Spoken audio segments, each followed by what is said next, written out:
Hi everyone, this is Dr. Nitin Chhoda and welcome to this episode of Ignition Time. In this video, I'm going to answer the question, why is it that we don't have stimulus until now? I'm actually going to give you 3 examples of why we are deeply divided as a country, okay? And I'm going to give you those examples without referring to the election interference, which is the big thing that seems to divide millions, tens upon millions of us. So I'm actually not going to talk about that in this video. I'll give you 3 examples of why I think we are deeply divided as a country. And I'm going to ask you a very simple question. Do you think this is about right and wrong, or do you think this is about our own beliefs? I'm going to repeat that question again. Is this about right and wrong, or is this about our fundamental beliefs? Let me start with the first example, and then I can tell, I promise you this is a thinking man's video. This isn't a video about when you're going to get your stimulus check tomorrow. This really isn't about that. This is about trying to understand why we are deeply divided as a country. And again, we're going to go over 3 examples. Here's example number 1. I'm drinking this right now. This is V8 Sparkling Energy Black Cherry, and this has 50 calories and it has 12 grams of sugar. By the way, this is awesome.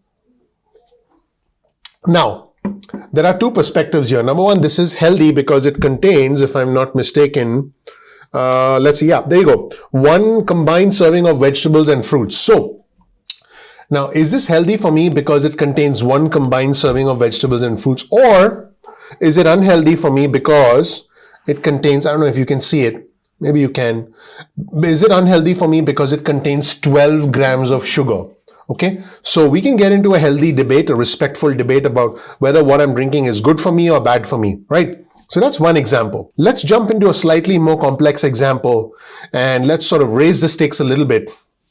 Is it okay for individuals to be packed into a Lowe's or packed into a Home Depot, which by the way is happening because, there's barely any parking spaces when you go to some of these places, and they're doing well, they're making money hand over fist, and people are out there shopping, which is fine, but is it any safer for an individual to be in a Home Depot or Lowe's versus being in a restaurant separated by plexiglass and being served by servers who have masks on?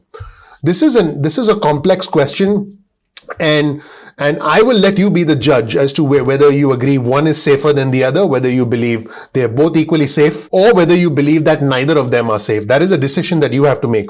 But take a look at this exchange on CNBC that occurred today.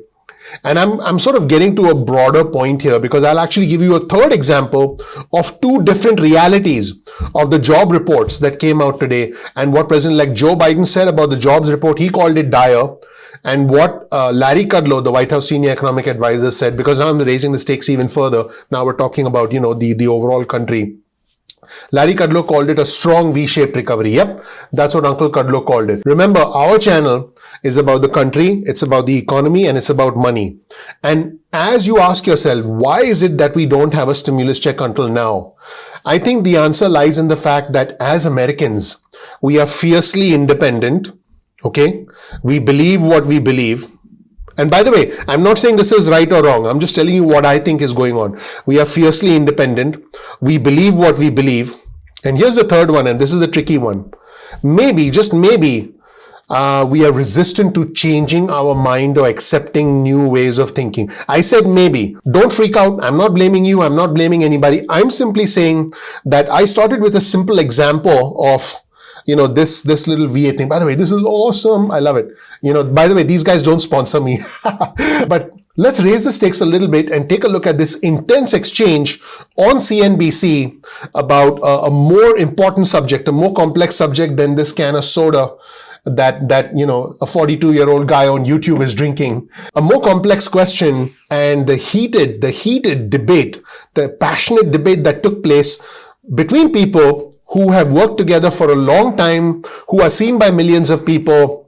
And you can see how divided we are in terms of our beliefs on simple things. I haven't even, talked about the complex thing about the election fraud thing because, that's a whole different animal unto itself. Take a look at this segment, and then I'll get into a 3rd segment about the job numbers, a 3rd example, if you will, and then I'll let you be the judge about why we still don't have stimulus. Let's roll the tape and see what happened today on CNBC. Therefore, there is actually and should be an ongoing debate as to why a parking lot for a big box store like by my house is jam-packed. Not one parking spot open. Why are those people any safer than than a restaurant with plexiglass? I just don't get it. And I think there's a million of these questions that could be asked, and I think it's really sad that when we look at the service sector and all the discussions we've had about job losses, that particular dynamic isn't studied more, isn't worked more. We don't put more people in a room and try to figure out ways so that these service sector employees and employers could all come back in a safer way. You can't tell me that shutting down, which is the easiest answer, is necessarily the only answer. Rick, I just as a public health and public service announcement for the audience, the difference between a big box retailer. Who is this? Hold on. The difference between it's Andrew. Who else? The difference between a big box retailer. Hold on. The difference between a big box retailer and a restaurant, or frankly even a church, are so different. It's unbelievable. Going into a big box retailer, I disagree. You're wearing a mask. You can have your thoughts, and I can have mine. You're required to wear a mask. I disagree. It's science. I'm sorry. It's science. If you're wearing a not mask, science. it's a different story. 500 people at a Lowe's aren't any safer than 150 people in a restaurant that holds 600. I don't believe it. Sorry. Don't believe it. And I live in an area where there's a lot of restaurants that have fought back and they don't have any problems. And they're open. Okay. You don't have to believe it, but let me just say this. You're doing a disservice to the viewer because the viewers need to understand it. You are doing a disservice to the viewer. You are. You are. I'm sorry. I'm sorry. I would like to keep our viewers as healthy as humanly possible. The idea of packing people into restaurants. I think our viewers are smart enough to make part of those decisions on their own. I don't think that I'm much smarter than all the viewers like some people do. Can I get in here, please, and get back to the jobs report? How's that working out for you, Rick? How's it all working out for you? I mean, look at the numbers, Rick. It's working out fine. I think the numbers, Rick, belie. Rick, the numbers show that the idea of let it rip has not worked all that well. And people are getting sick and dying. It's not worked all that well, Rick. I just think the way we deal with it isn't necessarily optimal. I think if we spent the rest of the show talking about this, there would be no agreement. So let's move on from here. And in the third example, I'm going to give you some actual data as far as the new jobs report numbers that were released today. I'll give you a reaction from President-elect Biden, and I'll give you a completely opposite reaction, sort of I guess a diametrically opposite point of view from the White House senior economic advisor Larry Kudlow. On your screen, you'll see an article from the New York Times, and it says U.S. job market slowed further in November. And so you'll see that the job growth has slowed considerably. You'll see this chart on your screen, which shows you the cumulative change in all jobs since before the pandemic. And this shows you that the rate at which the jobs are coming back is slowing down. Take a look at the rate at which jobs are coming back in August, September, October, November, and compare that with what happened in April, May, June, July.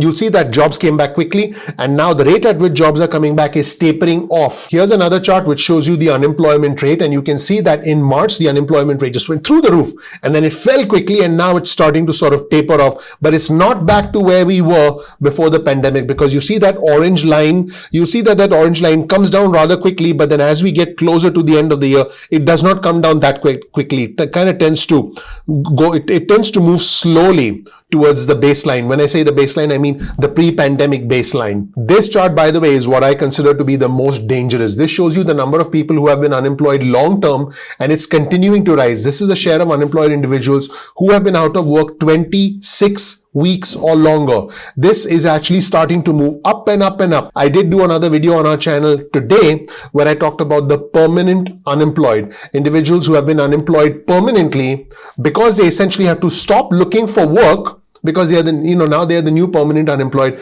This is now reducing the labor force participation rate. This is horrible because this means 4 million Americans today are not looking to work compared to before the pandemic. Now, this results in an increase in overall unemployment, and this results in a reduction in our GDP, our gross domestic product. Here's another chart that shows you that as joblessness remains high, there are groups that are being hit the hardest. On the left side, you'll see unemployment rates for African American individuals, Hispanic individuals in different colors, Asian and white workers. You look at the chart and you see African Americans are affected the most, followed by Hispanic individuals, followed by Asian workers, followed by whites. On the right side, you'll see unemployment rates for men and women. You will see that men and women initially were sort of disproportionately impacted, but now the impact is almost the same with a marginally higher impact for men. And here's another chart that shows you the job gains and the fact that they were unevenly spread out across industries in November. So different industries were recovering, and these are cumulative job gains by industry. You'll see job gains for construction,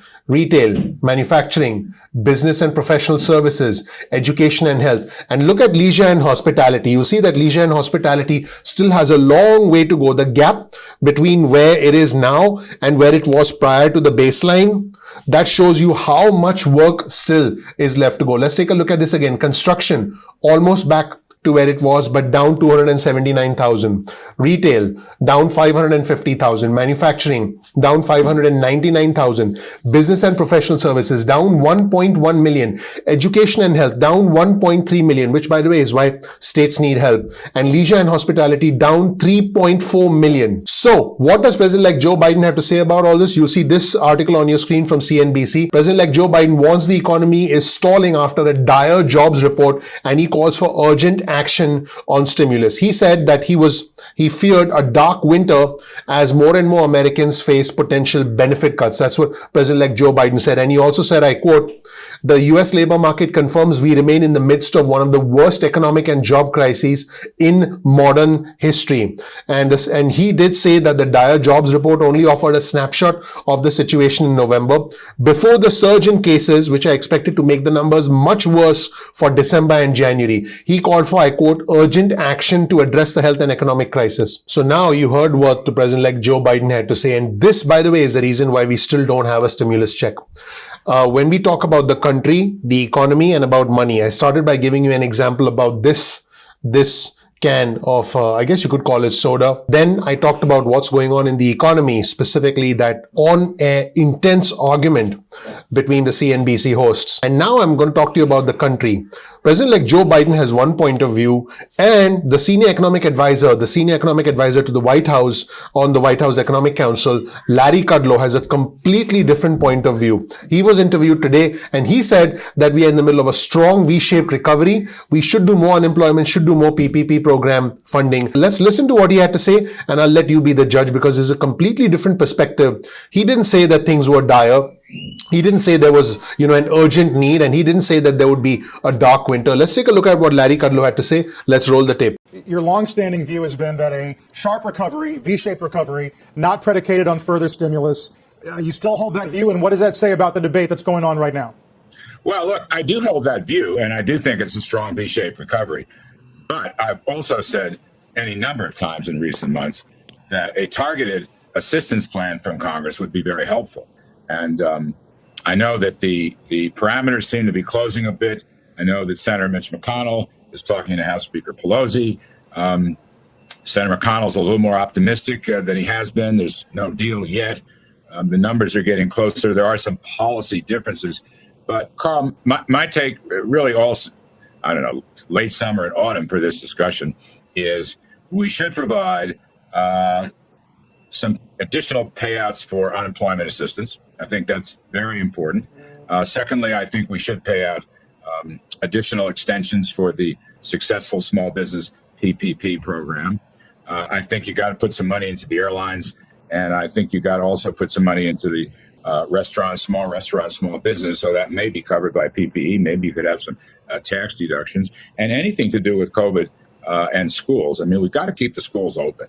So we've always been willing to spend money. President Trump, as I spoke to him yesterday about this, he's happy to provide assistance in these key targeted areas. And we want to keep the economy open. I mean, we should talk about the COVID story, but we must keep the economy open. We must keep the businesses open. We must keep the schools open. This is very doable. And, I still think we're in pretty good shape, despite the fact that we came in a wee bit below consensus on jobs today. And staying on the topic of this, I guess alternate reality between our elected officials. By the way, keep in mind that Larry Kudlow is not an elected official. He's nominated by the president. The presidents, senators, congressmen, congresswomen, they are the elected officials, just FYI. But Larry Kudlow said, use unused, unspent funds for unemployment. Fundamentals are good. Help is on the way. Let's roll the tape and see what Kudlow had to say in this next segment. There's a way to do this that is not going to spend trillions and trillions of dollars. You've got unused, unspent funds, Jimmy. The PPP program left on the table, I believe, something like $135 billion. The Treasury Department has basically, in its exchange stabilization fund, which was used as the equity for the Fed facilities, even though some of that may expire at the end of the year, as Secretary Mnuchin has said, due to the law, nonetheless, you've got a $450 billion nut there that was in the CARES Act that is available. So if you, just in ballpark numbers, take your 450 and your 135, there's another 25 billion that was used by the Fed to help the PPP, which is no longer necessary. That's $600 billion that could be repurposed, if you will, reappropriated. I wanted this. I've argued this for many, many months. Just take that money and get on the horse, plus up unemployment assistance by, let's say $300 a week, extend it out. I don't know. I don't want to negotiate here, but I'm saying at least several months, maybe till the end of the first quarter. And of course, help is on the way. The vaccines are coming. The high priorities will be a couple of weeks. The frontline workers, for example, people with pre-existing conditions, old guys like me, you're going to get about 20 million by the end of December, another 20 million in February. And depending how the two leading vaccines, maybe there's a third coming on stream, you're looking at 100 million or so by the end of March, according to Vice President Pence's task force, which I sit on and met earlier this week. So help is on the way, and let's provide an assistance bridge. Let's do it in a very targeted way, and we'll be okay because the fundamentals of the economy look pretty good. You see the behavior of the stock market. You see the earnings are being raised higher. Nobody knows that stuff better than Jim Cramer, that's for sure. And it's just, I wish we had a little more private sector jobs today, but it'll come on stream. The continuing claims are falling by enormous amounts. So I'm kind of still optimistic, but I'd like to see Congress act. So I believe that the reason we have not seen a second stimulus check is, again, because we are fiercely independent. We have our own point of view, and we are hesitant to change our minds. As far as our elected officials are concerned, they essentially represent what is essentially American society. I believe that if we can get into a simple argument about whether this is good for me or bad for me, and again, this isn't about right or wrong. This is about having two fundamentally different points of view. If we can get into an argument on a can of soda, if we can get into an argument, a healthy debate, let's just say, on the restaurants versus, going to Home Depot, big box retailers, and how that can result in a surge in the pandemic. And more importantly, if there are political, philosophical differences, if there are ideological differences at the highest level, there are two different realities. And that is why, up until this point, we have not seen stimulus. That is what I believe. Let me know what you think in the comment section below. As always, you'll get a link to all of our resources in the description section below. That's it, everybody. Thank you so much for watching. My name is Dr. Nitin Chhoda with Ignition Time. Thank you so much for giving me a couple of minutes from your day. If you don't know anything about me, please check out my video. You'll learn more about who I am, what my journey has been like, and why you should listen to me. We work very hard on this channel to try and present you with the news. So all I ask is you please click like, please ignite that subscribe button, please ignite that notification button. That would mean a lot to me. That would be your vote of support in us, and that really, really helps out the YouTube algorithm. We release videos at 2 p.m. East Coast time most days of the week. That's 2 p.m. Get your cell phone out, do something fun. Send us a text message with the word ignition or with the word time. Get your cell phone out. You can do it right now. See, it'll only take a second. Get your cell phone out, type out the text message ignition or time, and send it to 70,000. That's 70000, and you'll get added to SMS alerts list. You'll get breaking news and alerts. And if I ever release a program, you'll be the first to know, because it's only a small community that's going to get the opportunity to further work with us. And you have the option to opt out of the SMSs at any point in time that you want. You can also, if you want, get on our email list. Simply go to ignitiontime.com/alerts.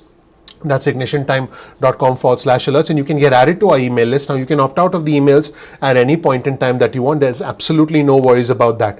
Keep in mind, you can also follow us on Instagram. Our Instagram handle is ignition_time. Be one of the cool cats following us on Instagram. So we release a lot of fun content specifically for our Instagram followers. Speaking of cool cats, breaking news is something you can get from us on Twitter. Follow us on Twitter to get exclusive breaking news alerts from us right on Twitter, and then you'll be able to engage with us on Twitter as well. Now, speaking of engagement, sometimes, because YouTube is not perfect, well, what's perfect? Nothing is. Sometimes, because YouTube is not perfect, they don't release notifications as soon as we release the videos. So there's a simple solution. You want to know what it is? It's super simple. Just bookmark youtube.com/ignition time. Yep, just bookmark youtube.com/ignition time.